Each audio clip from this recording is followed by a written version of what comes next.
Senhor Jesus Cristo, aquele que era, que é e que há de vir. Amém.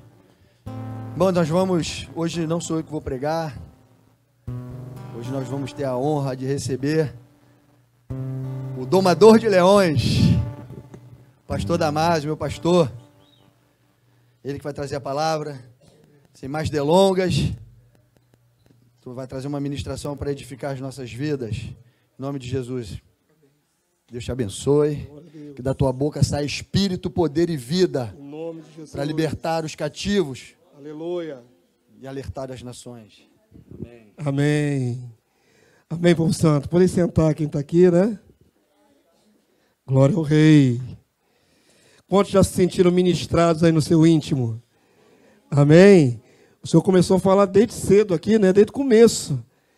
Desde os acordes. Lá fora, quando os irmãos estavam ensaiando aqui dentro, já estavam ouvindo lá a ministração, já estava mexendo no nosso interior. Essa adoração tão profunda, tão sentida.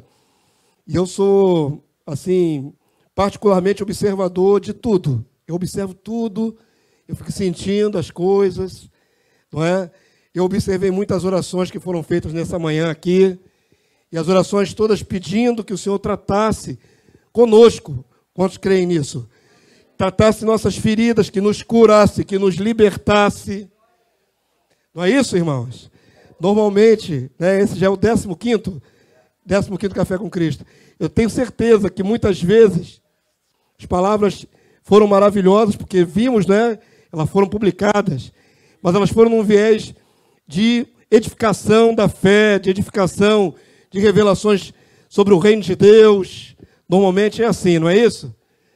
Mas hoje, irmãos, não é porque é o pastor Damásio, não. De explicar domador de leão, o pessoal vai pensar que eu estou me achando, né, que eu estou me sentindo. Domador de leão é a tradução do grego da palavra Damásio. Damásio quer dizer domador de leão, tá bom? Eu não domo leão nenhum. Ela tem um sentido mais devocional, ela tem um sentido mais de aplicação prática na nossa fé, no nosso coração, amém? Não que eu não pudesse trazer aqui uma palavra revelada, com bastantes traduções de passagens e tudo mais, mas não foi isso que Deus colocou no meu coração. Amém? Então eu queria que você acompanhasse aquilo que Deus vai ministrar nessa manhã. E o Espírito de Deus já trabalhou no seu íntimo, eu tenho certeza, através do louvor, e a palavra vai cair aí no seu coração e ela vai ficar. Amém? Vamos lá, vamos para a palavra do Senhor. Está tudo certo agora? Tá, né? Agora tá. Glória a Deus. Eu quero falar hoje, irmãos, sobre um tratamento de Deus com seus filhos, não é? Nós somos filhos de Deus. Quantos são filhos de Deus aqui? Somos filhos de Deus. E Deus tem o seu modo de tratar conosco, para que sejamos aprovados, aperfeiçoados e cheguemos à dimensão de santidade que Ele quer. E a dimensão de santidade de Deus é muito grande. Enquanto adorávamos aqui, há um mesmo tempo uma exaltação, uma alegria no coração, mas há também, irmãos, um constrangimento. Quantos sentem assim? Eu sinto assim. Há um constrangimento, vem um abatimento. Sabe o que é esse abatimento, queridos? É o contraste entre o espírito e a carne. Nós ainda somos seres de carne. Deus sabe disso. Seus filhos são assim. Amém? Ele nos trouxe para Ele, nos adotou por meio de Cristo Jesus, mas Ele sabe com que matéria nos fez. Que gama de, como é que eu vou dizer, de estrutura nós temos. E vai aí emocional, vai aí heranças que nós trazemos, são tantas coisas. Nós somos uma somatória de tantas coisas, irmãos, de tantas experiências, de heranças, né, de conceitos que foram herdados. Então Deus está trabalhando no meio do seu povo para torná-lo semelhante ao seu Filho Jesus. Amém? Eu quero entregar essa palavra nessa manhã. Ela é praticamente de um texto só.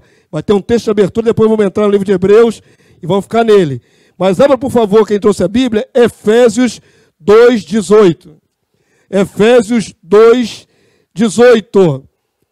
Que vai confirmar conosco, né? A palavra de Deus diz que o Espírito testifica com o nosso Espírito que somos filhos de Deus. Nós somos filhos de Deus, não temos dúvida. Quem é filho de Deus não tem dúvida. Por quê? Porque recebeu essa unção, esse Espírito que testifica em nós. Efésios capítulo 2, verso 18. Você que está acompanhando na Bíblia, você que está no aplicativo aí do celular, já acharam? Amém? Quem quiser ler comigo em voz alta, vamos lá? Porque por ele, ambos temos acesso ao Pai em um Espírito. Assim, já não sois estrangeiros e peregrinos, mas concidadãos dos santos. E agora finalzinho, igreja. E sois da família de Deus. Quantos dizem amém? Nós agora somos declarados da família de Deus. Deus se coloca para nós como um pai. Jesus, nosso irmão mais velho, ele é o primogênito dentre muitos irmãos. Amém? O Pai é o Pai de Jesus e Pai nosso. Jesus nos ensinou a chamá-lo, chamar o Pai de Pai nosso. Ele é Pai de Jesus e nosso Pai, e nós somos agora a família de Deus. Amém, povo santo? Pelo Espírito, então, temos essa adoção, temos essa condição de sermos chamados família de Deus. E se somos família de um Deus tão santo, tão separado da maldade humana, e ainda nós andamos na carne, Deus tem que ter seus métodos para trabalhar conosco. Todos os dias. Uma das palavras que foram liberadas nessa manhã aqui, tá certo? Que ainda não completou a obra de Deus na nossa vida. Que Deus tem mais para fazer. Quantos dizem amém? Deus tem mais para fazer, querido, todos os dias. Todos os dias. Nessa jornada até a perfeição, até Cristo. Nós temos que ser trabalhados todos os dias. Não podemos deixar na nossa mente aceitar a acomodação. Não podemos aceitar na nossa mente um padrão pré-determinado que nós aceitamos para a nossa vida, e como se Deus não tivesse que fazer mais, ir mais fundo, tirar mais a sujeira. Ainda temos, infelizmente, sujeira. Natureza humana caída. Pensamentos maus. Foi feita uma oração aqui para nos liberar dos pensamentos maus. Olha como é que o Espírito já está conduzindo para aquilo que vou mostrar para você agora. Como é que Deus nos ajuda a vencer pensamentos maus? Pensamento é um problema sério, né, irmão? Ele sobe. Às vezes você não tem controle, os pensamentos sobem. Às vezes você está dormindo e você sonha que está fazendo uma coisa muito ruim. Você não está nem consciente, é a nível subconsciente. Nossa mente produz coisas ruins, às vezes. Não é o tempo todo, né?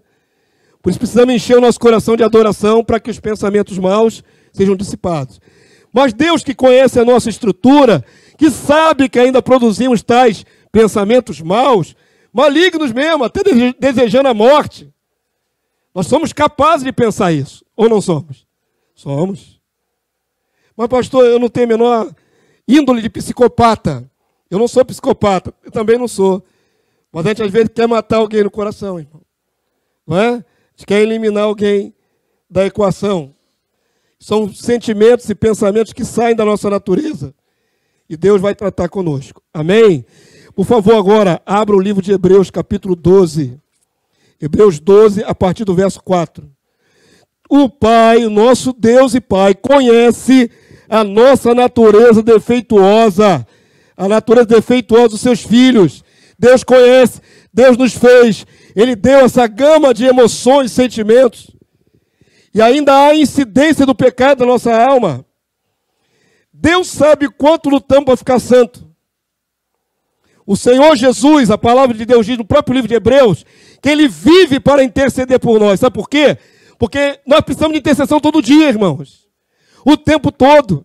Nós estamos andando aqui na terra dos viventes e o Senhor está com seus olhos postos sobre nós. E Jesus está intercedendo por nós. Por que Jesus tem que gastar tempo dioturnamente para interceder pelos seus santos? Porque senão eles caem. Porque senão eles se desviam. Porque senão eles se contaminam. Santidade não é um momento. Não adianta. Não pense que santidade é um momento. Santidade não é um momento. Santidade é um estilo de vida. Você tem que ser santo e procurar ser santo, e se separando das coisas. Isso é todo dia. Escolhas que vamos fazer. Então Deus, na sua santa palavra, nos mostra como Ele trata conosco para que possamos ser salvos. Amém, povo santo? Hebreus 12, 4, vamos lá? Quem quiser ler com o pastor, tiver a mesma tradução. Ora, na vossa luta contra o pecado, ainda não tendes resistido até o sangue, até o ponto de derramar o sangue, até o ponto de morrer. E estáis esquecidos da exortação, que como a filhos, discorre convosco. Filho meu, não desprezes a correção que vem do Senhor, nem desmaies quando por ele és reprovado. Amém, povo santo? Olha só como é que essa palavra em Hebreus, que é um livro maravilhoso, eu amo o livro de Hebreus, é um livro que faz transposição das sombras, dos elementos do culto da primeira aliança para a nova aliança. É um livro extremamente profundo, mas agora está tratando aqui, sabe de quê? Da nossa luta diária contra o pecado. Ele não está tratando agora dos elementos espirituais, né, dessa saída da aliança primeira para a segunda. Ele está tratando daquilo que nós temos que lidar todo dia, a nossa natureza. Amém? E nós somos exortados, o texto nos exorta, é para nós, a igreja, a quem o Pai ama. Você vai ver mais adiante, ele vai falar isso.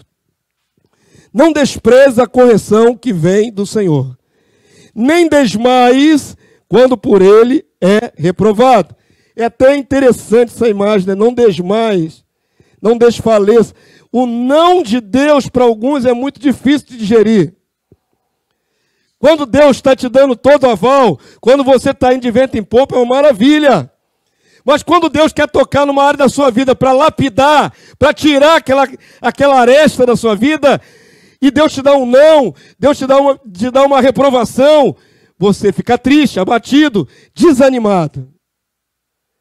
A fé em Deus Pai tem que fazer a nossa mente abrir aí mais um pouquinho. É dependência total de Deus. É dependência de um filho para o pai, do pai abençoando o filho. Temos que aceitar isso. Amém, amado de Deus? Não podemos apenas ter uma ideia, digamos assim, superficial dessa paternidade. Deus nos ama como filhos. Olha para o texto, segue adiante, verso 6. Vamos lá, o que diz aí o texto? Porque o Senhor corrige a quem ama e açoita a todo filho a quem recebe. Diga isso, o Senhor corrige. Amém? O Senhor açoita. Sabe o que é açoite, irmão? O que é açoite? Chicotada. Chicote no lombo. Vou falar bem claro aqui. Chicote no lombo, vara de marmelo. Se eu perguntar aqui do que você apanhou na sua infância, de régua, chicote, tamanco. O que é taca, irmã?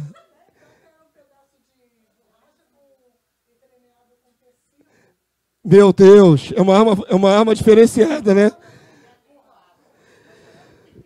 Apanhava de quê? O que é kit? O que tivesse. Voava muita coisa, né? Dava trabalho, né, irmã? Do que você apanhou na sua infância, irmãos? De cinto, de havaiana, não voava uma havaiana no seu lombo? Na sua, né? No seu bumbum, na sua... Não voava um... Hã? Não tinha uma lambada? Chicote nas pernas. Eu fui um garoto que apanhou pouco. Não é porque eu não merecesse, não. É porque poucas vezes precisou bater em mim. Poucas vezes. Mas eu me lembro de cada uma delas. Das vezes que pegou, pegou firme. Amém? Já esqueceu? Não esqueço nunca. Eu sou de um tempo que ainda peguei, irmãos. Como é que eu estou ficando velho? Eu sou de um tempo que ainda peguei que os pais davam autorização aos professores no colégio para fazer disciplina. Eu sou desse tempo. E eu jamais esqueci a professora que me disciplinava em sala de aula. Ela dava beliscão na gente, irmão. Ela dava beliscão. Você ia lá fazer uma malcriação, ela metia... Hoje, nesse tempo, 2022, daria processo, é um mimimi danado. Hoje, fazer isso, processo certo. Não é?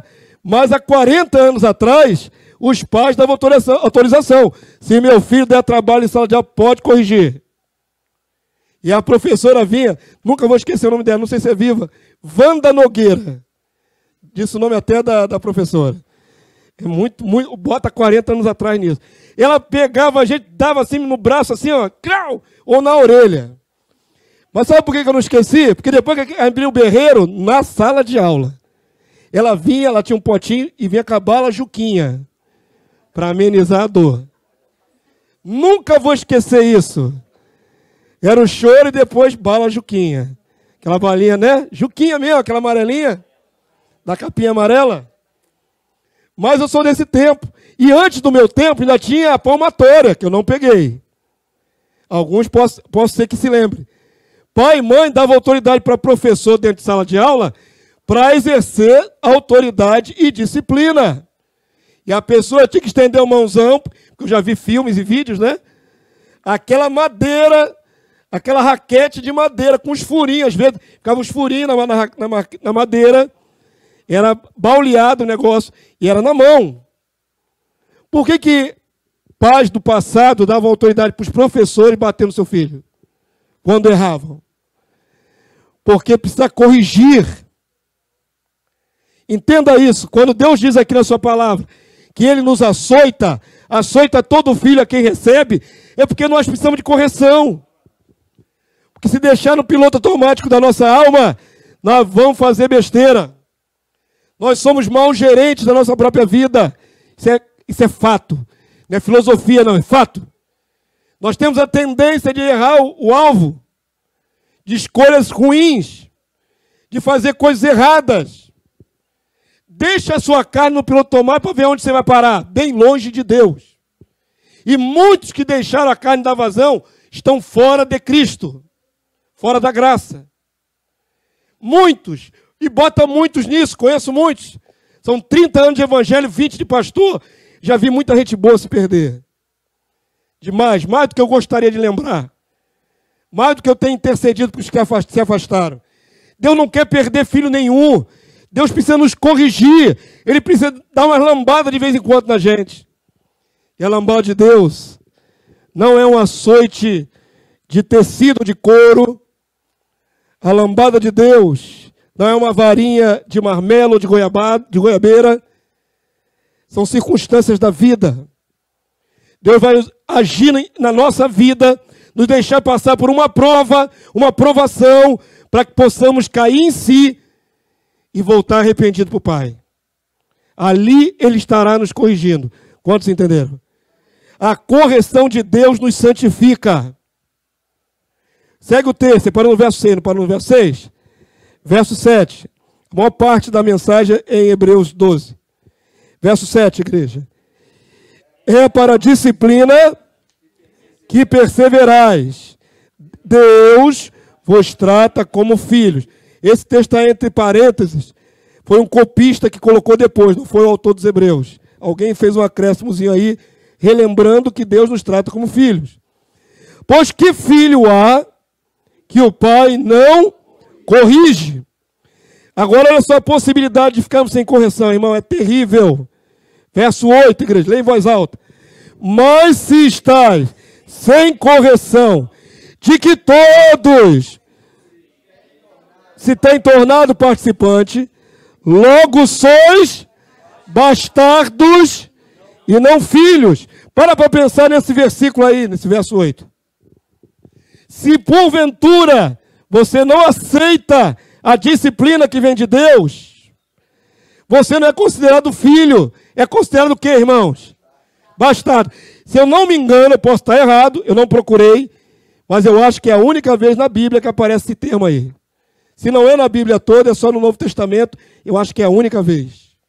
O termo bastardo. O que é um bastardo? Todo mundo sabe que é um bastardo, não sabe? Filho ilegítimo. Filho de pai desconhecido. Na verdade tem um pai, né? Só não é conhecido. Tem mais 3? Só esses? Na Bíblia toda? Exatamente. No Novo Testamento é o único. Filho bastardo, sabe o que significa? Filho sem herança. Filho sem herança. Todos nós aqui temos a mente iluminada, inúmeras palestras já nos mostraram o reino de Deus. Todos nós temos aqui uma ambição de entrar nesse reino, amém? Todos nós queremos receber a coroa da justiça, nós queremos reinar com Cristo. Então, a palavra nos qualifica como herdeiros de Deus e co-herdeiros com Cristo. Porque somos da família real de Deus. Amém? O real fica por minha conta porque é um acréscimo. Somos da família de Deus. Se queremos tudo isso, e Deus sabe a nossa naturezinha ruim, Deus tem que dar lambada em nós, irmão. Deus tem que consertar nosso ser, para que possamos assumir essa coroa de glória. Amém?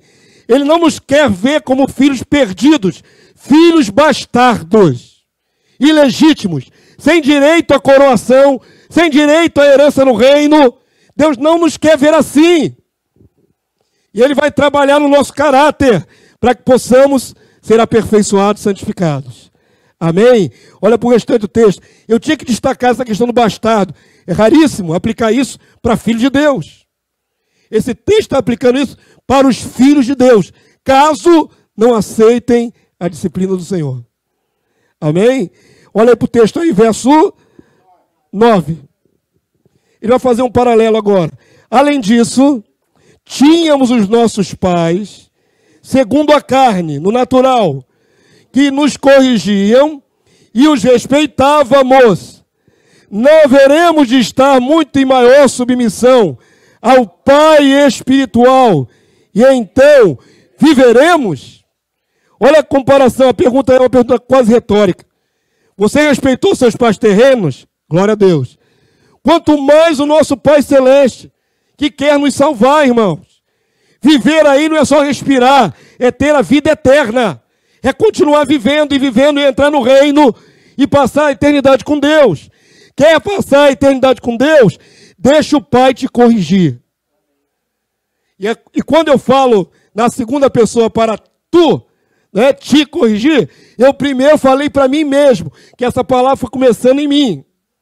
Porque eu quero a correção de Deus. E não só quero, como tenho me permitido ser corrigido. Entenda uma coisa, irmãos. Não sou melhor do que nenhum de vocês. Eu sou tão filho de Deus pela graça como vocês. Mas Deus tem me corrigido. E eu glorifico a Deus. Já dei testemunho antes. Muitos de vocês já foram ovelhas do meu rebanho, do meu pastoreio. Já ouviram falar isso. Que eu prefiro que Deus me corrija. Rápido. Eu prefiro que Deus, se eu desviar o pé da vontade de Deus para um caminho errôneo, eu prefiro que Deus me dê uma lambada e eu caia em mim e volte. Eu prefiro. Pior seria se Deus nada fizesse. Eu estou indo por um caminho que não é o de Deus. Eu estou indo por uma direção que não é do Senhor, que vai me trazer grande prejuízo para a alma. E Deus não faz nada a meu respeito. Esse não é um pai que ama. Porque um pai que ama corrige. No livro de Provérbios tem várias exortações para chegar a vara no filho. Não já leram isso, né? Quem tem filho tem que ler o livro de Provérbios, irmão. Onde está a sabedoria ali. E manda fustigar com vara a criança. Quem tem filho pequeno, fustiga com vara, porque livrará a alma dele do inferno. Fustiga com vara, porque senão te envergonhará. Ele vai envergonhar sua mãe. Diz outro texto de Provérbios. Querido, quem não é corrigido, envergonha. Quem não é corrigido vai pelo caminho da indolência, da delinquência, do mal. Tem que desejar a correção de Deus. Tem que ter a humildade de dizer, Deus, eu não sei se tudo que eu estou fazendo está certo. Se não estiver certo, me corrige. E aceitar a correção de Deus. Quantos de nós estamos dispostos a isso? Todos nós queremos entrar no reino. Mas para entrar tem que haver autonegação. E é muito difícil, às vezes, enxergar que estamos indo por um caminho errado. Às vezes você está convicto de que aquela decisão, de aquele modo de pensar, a tua filosofia de viver, até, vou mais fundo, até a maneira como você se relaciona com Deus. Você pode criar artifícios que não são de Deus. Porque você adorou aquele artifício, você aprovou para si aquele artifício, e você acha que ali é daquela maneira que você deve proceder. E se não for? E se o que você estabeleceu para você, como norma, como padrão, não é aquele que Deus tem estabelecido na sua palavra? Tem que deixar Deus corrigir. Não pode viver a sua própria filosofia. Não pode viver seu próprio caminho do seu jeito. O que mais tem hoje é cristão que ama Jesus, ama Deus Pai, mas vive do seu jeito. E não vive conforme os preceitos da palavra. E nega princípios básicos da Bíblia. Tem cristão negando princípios básicos da Bíblia. Eu amo a Deus, mas não quero me batizar. Eu amo a Deus, mas não preciso tomar Santa Ceia. Quem te livrou do jugo de Cristo? Jugo que Cristo colocou no seu cangote quando você veio a Ele. Não é isso que diz a palavra de Deus? Vem a mim, não é? E eu te aliviarei. Mas aprendei de mim, porque o meu jugo é suave. Nós temos um jugo sobre o pescoço, não somos donos de nós mesmos. Todo cristão está debaixo da mesmíssima disciplina de Deus. Não tem exceções, não tem particularidade. Quantos estão entendendo essa palavra nessa manhã? Não tem, queridos. Não inventa. Amém? Se você está inventando, não inventa. Não existe cristianismo particular. Existe o que está aqui na palavra. Não existe caminho fora de Cristo. Do seu jeito. Não é do seu jeito, é como Cristo ordena. É como Ele quer e não como eu quero. Ah, mas eu amo a Jesus.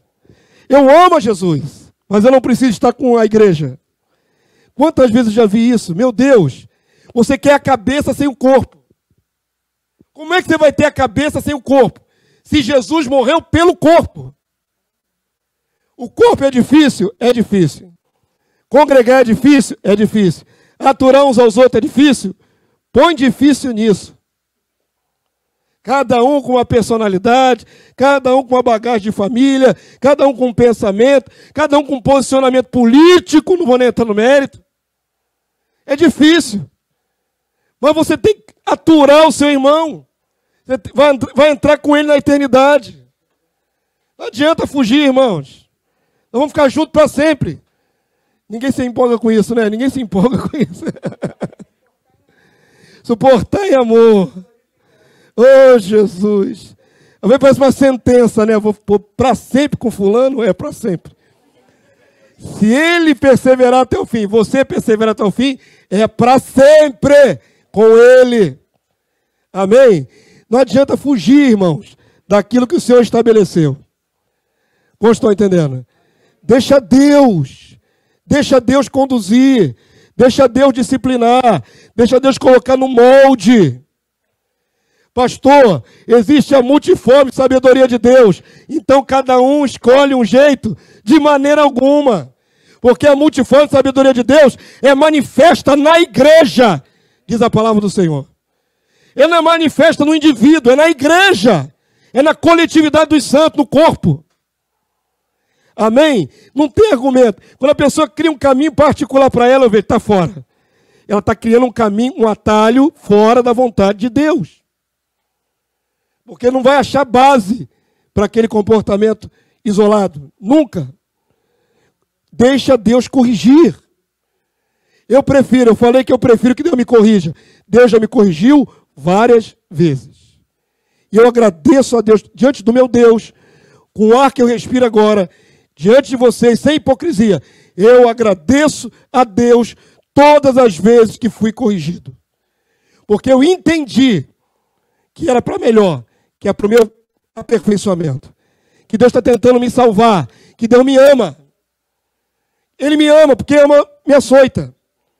E eu peço a Deus que seja rápido. Deus, traz logo a lambada. Vai. Já que já pisei na bola, já que eu já errei, dá logo a lambada, Deus. Sabe quando você era criança? E a mãe já prometia na rua, quando chegasse em casa, você entrar no couro? Esse caminho até em casa é mais agoniante, né? Porque até chegar a hora da palmada, eu já peço para Deus, Senhor, bate logo. dá logo açoite, corrige logo, e que seja rápido, e eu vou continuar te amando. E eu vou continuar te adorando, porque tu é meu Pai, e tu me corriges. Amém? A correção de Deus é puro amor, irmãos. A correção de Deus é puro amor. Ele quer te tratar como filho herdeiro e não como bastardo. Amém? Olha o que diz aí a palavra. Paramos aonde? Verso 10. Então vamos para o verso 11. Já lemos o verso 10? Não, né? Falamos assim: porque eles, nossos pais, nos corrigiam por pouco tempo, segundo melhor lhes parecia. Deus, porém, nos disciplina para aproveitamento.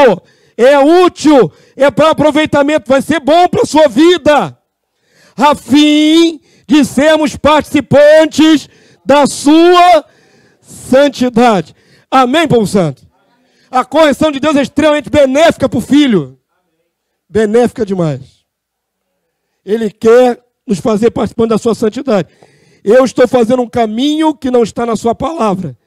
Ele quer que eu ande na sua palavra. Quem anda na palavra, anda na santidade de Deus. Simples assim. O caminho perfeito de Deus está aqui na palavra. Amém? Então Deus quer que eu seja participante da sua santidade. Se aceitar a disciplina, eu me aperfeiçoo. Verso 11, igreja. Toda disciplina, com efeito, no momento, não parece ser motivo de alegria, mas de tristeza. E ao depois, entretanto, produz fruto pacífico aos que têm sido por ela exercitados, fruto de justiça. Deixai-vos disciplinar por Deus, irmãos. Se deixa. É melhor do que aparecer um escândalo depois. Se deixasse consertar por Deus antes, não seria exposto ao mundo depois no pecado, não seria exposto ao mundo no adultério, não seria exposto ao mundo como ladrão. Deixa Deus te tratar antes, corrigir antes, amorosamente. Amém? Do que ter que deixar você assim solto e você, pela sua própria dureza de coração, continuar no caminho errado, fazendo errado, vai colher. Existem leis espirituais. Uma delas que ela norteia esse nosso universo, irmãos. De Deus, ninguém caçoa ou escarnece. Tudo que o homem plantar, certamente colherá. Isso é uma lei universal. Para filho de Deus, para criatura, para tudo. É a lei de um retorno certo. Tudo que o homem plantar, certamente colherá. Ponto. Amém? Fatal, cabal.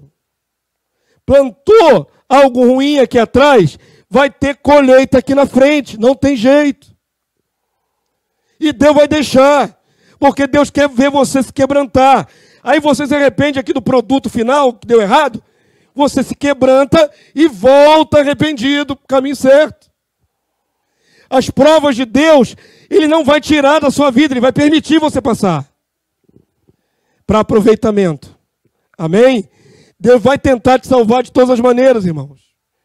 Ele não quer perder o investimento dele num filho. Ele não quer perder. Mas Deus nos deu livre escolha, não foi assim? Todos temos livre escolha? Eu não gosto do termo livre-arbítrio, especificamente livre-arbítrio, apesar de ser o mais popular, porque é um conceito filosófico. Você não vai achar a palavra livre-arbítrio na tradução bíblica. Mas o contexto de livre-arbítrio existe, que é a livre escolha, a livre decisão. E nós fomos capacitados a escolher. Eu escolho, se saio daqui e cometo um erro ali na frente, eu escolho não cometer esse erro. Sou eu que escolho. Com o jugo de Cristo e aquele lá fora também, no mundo também. A pessoa que não tem Cristo também tem escolha. Amém, povo santo? Então preste atenção. Deixa Deus te corrigir antes que precise ser exposta à sua vergonha. Porque Deus não vai deixar ser escarnecido o seu santo nome. Plantou, colhe. Plantou, colhe. Amém? Então que nós possamos plantar o menos possível coisas ruins, para não termos que fatalmente absorver o produto da nossa semeadura errada. Como estão entendendo essa metáfora? Precisamos, querido, entender que Pai vai fazer de tudo para nos salvar. Ele vai até nos entristecer se for necessário. A disciplina, com efeito, ela não é agradável no começo. Abre só um textozinho pequeno, antes de a gente fechar. Segura aí no livro de Hebreus, capítulo 12, mantém aí, e abre 2 Coríntios, capítulo 7, verso 10. Mantém aí em Hebreus 12, e abre 2 Coríntios 7, 10. 7, 10. Segunda carta de Paulo aos Coríntios, a segunda, não a primeira, capítulo 7, verso 10, só esse versículo. É importante você entender. Às vezes, quando somos disciplinados por Deus, a gente não gosta na hora, né? Fica triste, abatido, chateado com Deus. Oh, Jesus! Às vezes é um tremendo livramento. Vou dar um exemplo no emocional. A pessoa está solteira, ela quer um relacionamento, e ela quer do jeito dela, e não como Deus quer. E ela vai pelo caminho da cabeça dela. Vai quebrar a cara, vai se dar mal, porque não se sujeitou àquilo que Deus deu como parâmetro. Vai se dar mal. E aí, quando Deus tira aquele obstáculo, a pessoa fica triste, porque ela queria daquele jeito, não o jeito de Deus, mas ela queria do jeito dela. Fica triste por quê? Porque Deus tirou. É livramento. Deus quer o melhor para os seus filhos. Deus quer o melhor para os seus filhos. Aqueles a quem Ele chamou, vocacionou e deu graça, Ele nos quer o melhor. E então, queridos, certas coisas que nós lamentamos, deveríamos agradecer, que Deus já tirou da nossa vida. Você deveria agradecer. Mas nós somos seres emocionais. Olha o que diz o texto aí, 2 Coríntios 7, 10. Vamos ler quem puder comigo, vamos lá? Porque a tristeza, segundo Deus, produz o quê? Arrependimento para salvação. Diga isso de novo, essa frase aqui é fundamental. Vamos de novo?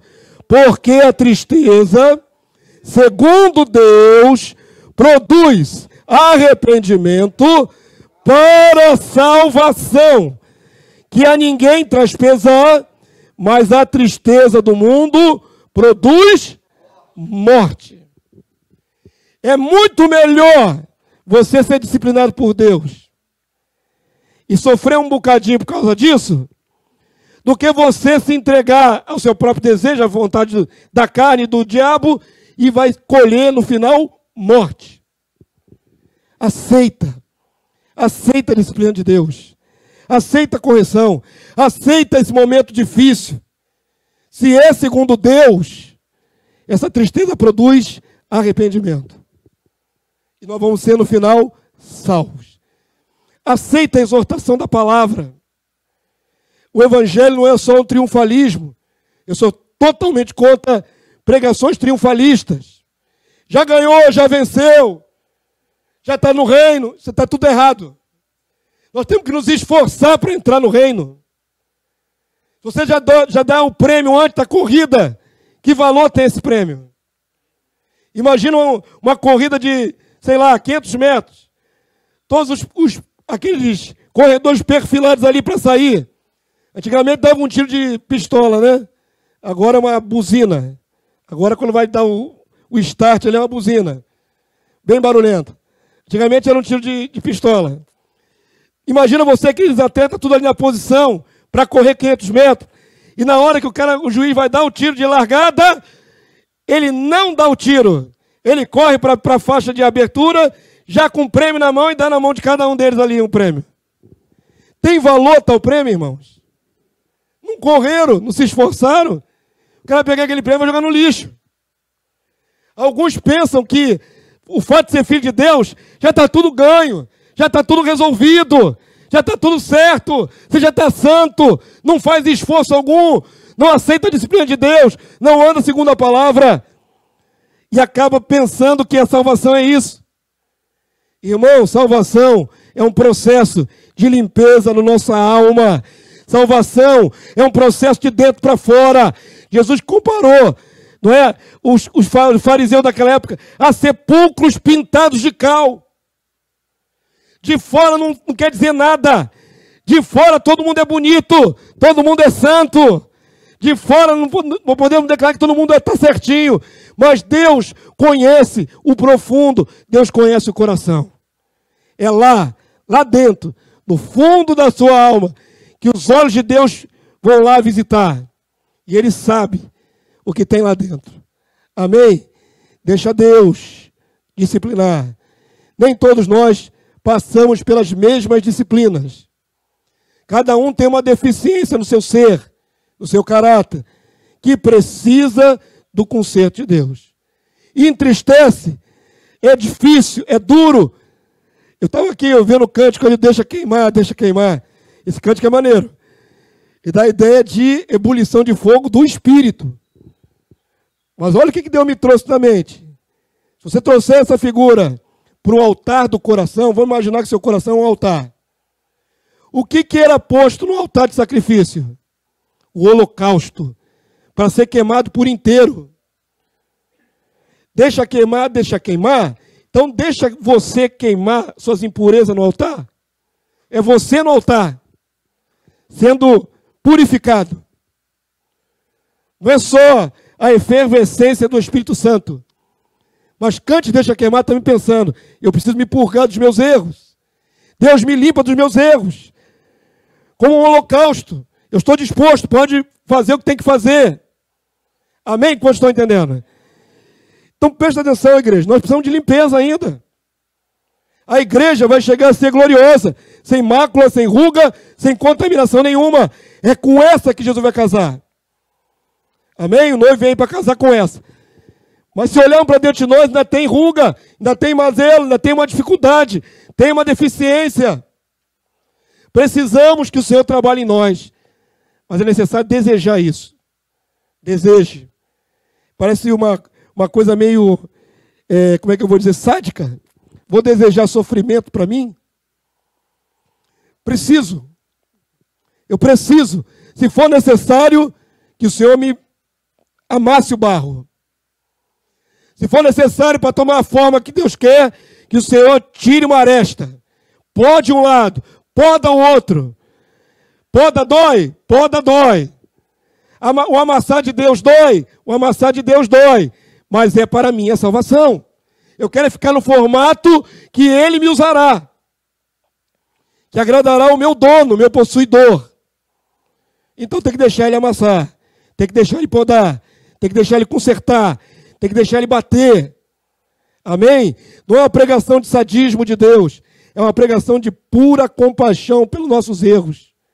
É uma pregação de puro amor de Deus por filhos que Ele quer lindos. Ele quer os filhos lindos. Segundo o padrão divino. Ele não quer filhos indolentes, não quer filhos extraviados, não quer filhos sexualmente impuros. Ele quer filhos lindos. Quantos compreendem isso nessa manhã? Deixa Deus trabalhar. Deseje que Deus trabalhe. Deseje. E se precisar, vai doer, deixa Deus tirar o que tem que tirar.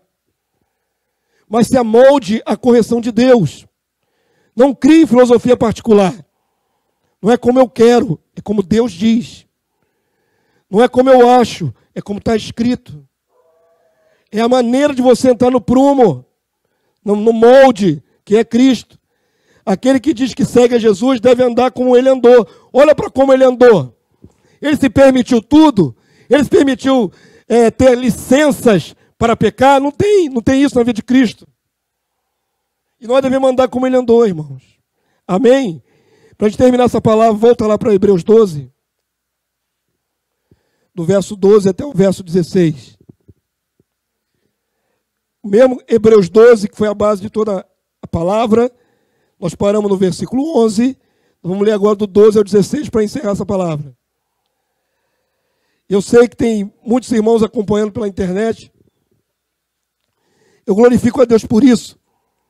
Porque me dá a oportunidade de falar uma palavra que sirva para o teu aperfeiçoamento.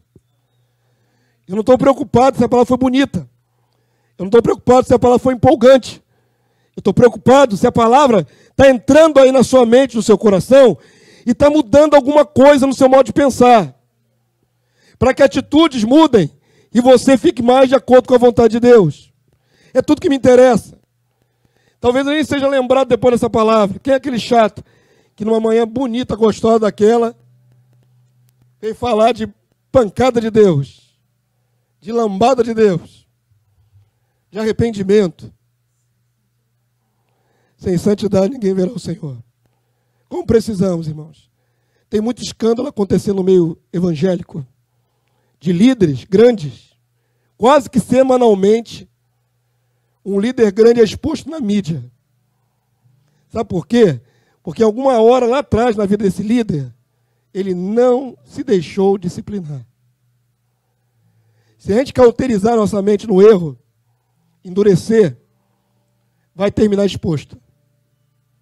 Amém? Compreendem? Esses que hoje estão caindo, ou já caíram, dependem das nossas orações para se levantar. Mas por que caíram? Porque algum ponto lá atrás, na sua jornada, na sua caminhada, no relacionamento com Deus, deixou de seguir preceitos que poderiam mantê-lo na direção certa. Vai custar-lhe uma queda. Talvez se levantem, e talvez alguns nem se levantem. O que é mais triste? Melhor é deixar Deus corrigir, enquanto é dia, enquanto é hoje. Amém?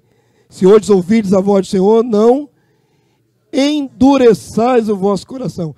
Eu acho fantástica a nossa livre escolha, nossa livre-arbítrio. Nós podemos endurecer e dizer, não é para mim. Não quero, não aceito. Não endurece, aceita. Aceita a disciplina do Senhor. Vamos terminar, verso 12 até o verso 16, vamos lá? Por isso, restabelecei as mãos descaídas e os joelhos trôpegos. Joelhos trôpegos, joelhos fracos. Vai tropeçando, desconjuntado.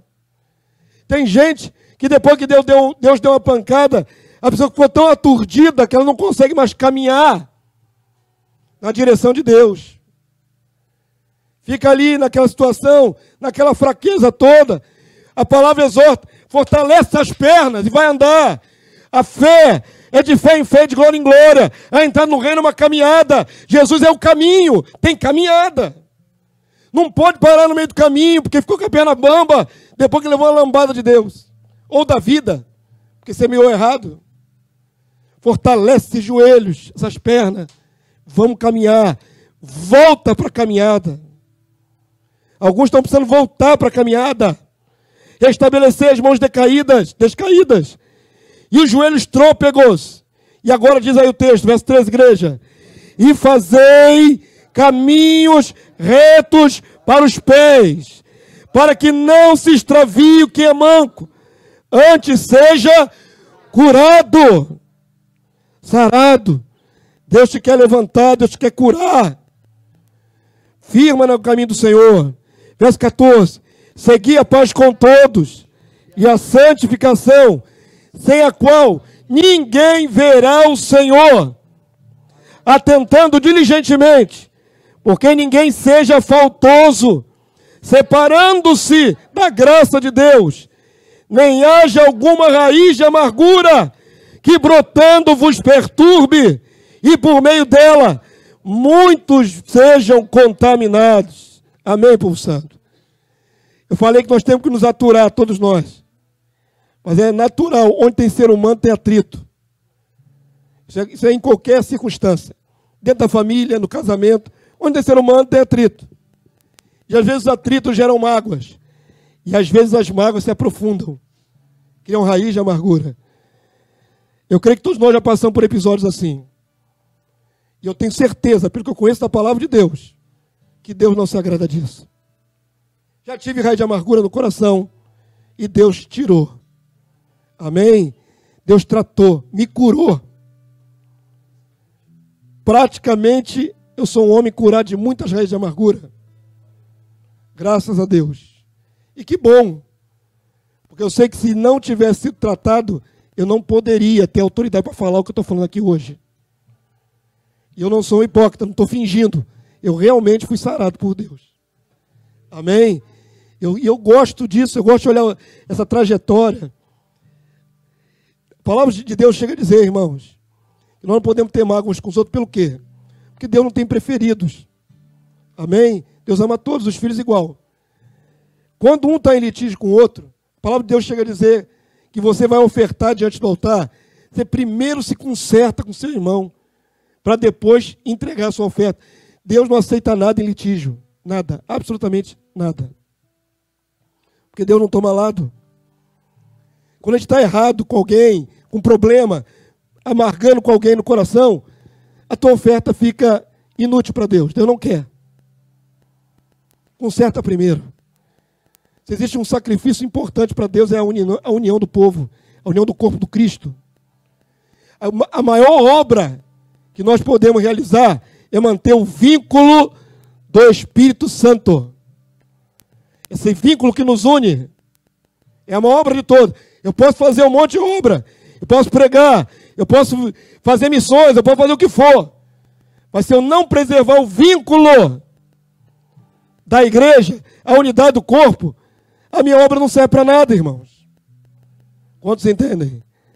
É necessário que nós não possamos reter ninguém no coração. Não reter ninguém, irmãos. Não reter ninguém. Libera o quanto antes. Para que seja curado. Para que você seja sarado. E o verso 16 termina: nem haja algum impuro ou profano, como foi Esaú, o qual por um repasto vendeu seu direito de primogenitura. Ele era carnal e só buscou as coisas mundanas. Nós somos eleitos de Deus. Nós somos da família de Deus. A família santa de Deus. A família real, da realeza do futuro reino de Deus. Precisamos viver conforme está escrito aqui na palavra. Amém? Precisamos deixar Deus nos amoldar a sua verdade. Precisamos liberar o coração do que não é de Deus. Todo pensamento, toda filosofia de viver o evangelho que não é de Deus, não permita que isso se aninhe na sua vida, no seu coração. Se deixa conduzir para a verdade. Nós somos equiparados na Bíblia a ovelhas e não a bodes. Nós somos ovelhas. Nós somos aqueles que são conduzidos. Deixe Deus conduzir. Amém? Ele vai nos levar à água de descanso, a pastos verdejantes. Ele vai nos levar ao reino de Deus. Amém, povo santo? Vamos ficar de pé nessa hora, eu quero orar com vocês.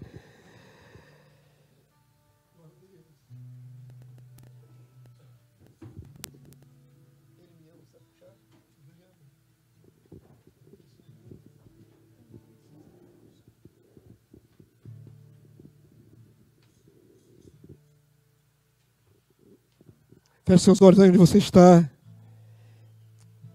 Essa é a hora, irmãos, em que a palavra já penetrou na sua mente, no seu coração.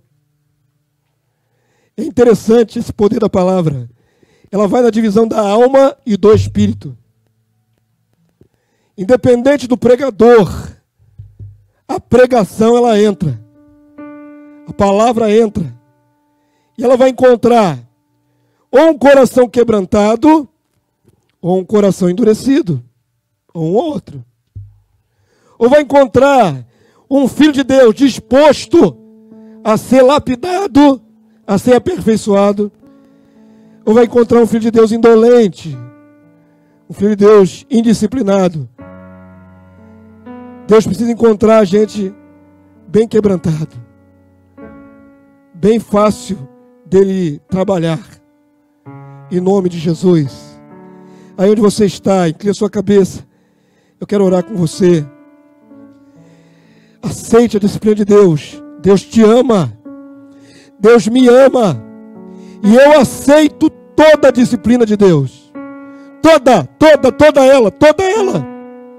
Qualquer que seja a decisão errada que eu tomar, o caminho errado que eu trilhar, Eu peço a Deus, me corrige, me coloca de novo no caminho da justiça, no caminho da aprovação, da santidade.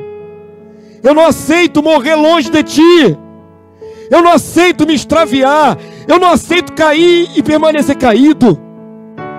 Eu não aceito me encontrar longe de Deus e de Jesus.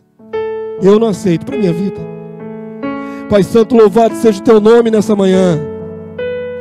Deus que nos ama. O Senhor nos ama. O Senhor nos toma como filhos. E o Senhor nos deu Jesus como propiciação pelos nossos pecados. Ele é não apenas o Salvador, mas a própria vida, o próprio caminho. Nele encontramos vida. Obrigado, meu Senhor Jesus, porque vive para interceder por nossas vidas.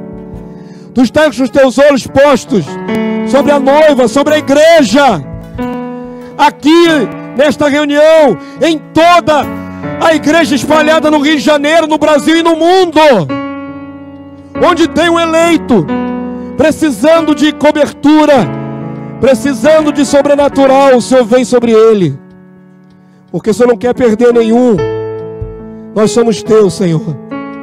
Tu nos deste, Senhor, uma natureza complicada, uma natureza humana que joga contra, uma natureza humana que às vezes endurece. Mas, Senhor, eu louvo a Ti, porque a Tua graça nos alcança. Essa graça maravilhosa, as Tuas misericórdias, que se renovam a cada manhã. Louvado seja o Deus que não desiste de nós. Louvado seja o Deus que nos ama como Pai, e preparou um reino para dar aos seus filhos. Louvado seja o meu Deus e Pai, o meu Rei Salvador Jesus, o mediador.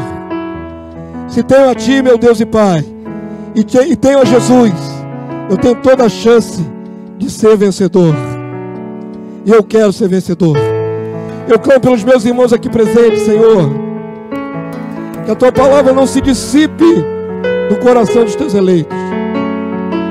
Que esta palavra permaneça norteando o nosso coração, nos fazendo nos arrepender de tudo aquilo que é embaraço da nossa vida.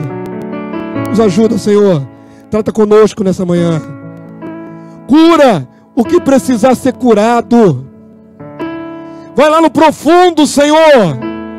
Se há alguma raiz de amargura, arranca, meu Senhor. Se há algum sentimento amargurado, alguma coisa ruim dentro de nosso coração, nos livra, Senhor. Nos livra. Tu nos prometes, Senhor, que andaremos nas maiores alturas, em dimensões elevadas. Tu nos promete transformação. Aquele que está em Cristo é nova criação de Deus. Tu nos promete, Senhor, alcançar o aperfeiçoamento dos santos. A igreja gloriosa, sem mácula, sem ruga, sem contaminação alguma, porém santa e sem defeito. O alvo é esse, Senhor. E nós clamamos nessa manhã. Nos abençoa. Como o Senhor já começou a trabalhar desde antes de chegarmos neste lugar. Como o Senhor trabalhou através dos louvores. Como a Tua palavra penetrou no nosso coração. Salva os Teus filhos. Salva-nos, Senhor. Salva-nos de nós mesmos, Senhor. Salva-nos da nossa natureza humana caída. Salva-nos das nossas mazelas, Senhor. Salva-nos, Senhor, para Ti, para o Teu reino. Eu clamo pelas nossas vidas. Salva-nos, Senhor. Nós Te amamos, Deus. Nós Te amamos. E amamos a Jesus, nosso amado Salvador. E sentimos o Teu amor por nós, Senhor. Grande é o Teu amor. É tão profundo. É tão tremendo. Salva-nos para Ti, Senhor. Salva os meus irmãos que estão ouvindo essa palestra pela internet, nas suas casas, Senhor. Salva-os, dia a dia, salva-os, Senhor. Salva-nos, salva a tua igreja para o teu reino, em o nome do teu Filho Jesus. Amém e amém. Glória a Deus. Aleluia. Glória a Deus. Aleluia. Aleluia.